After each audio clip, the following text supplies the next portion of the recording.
சுட சுட சாதம்,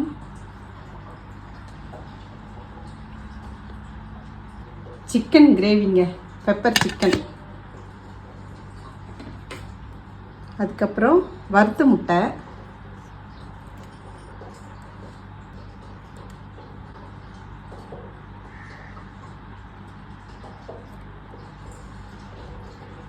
அதுக்கப்புறம் ஈரல் வறுவல்.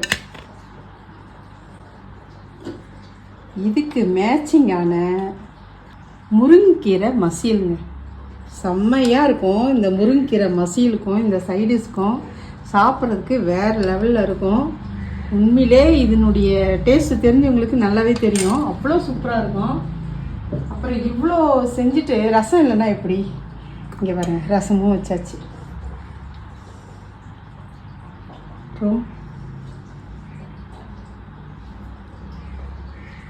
ரொம்ப ரொம்ப ஹெல்த்தியான நான்வெஜ்ஜு லஞ்ச்.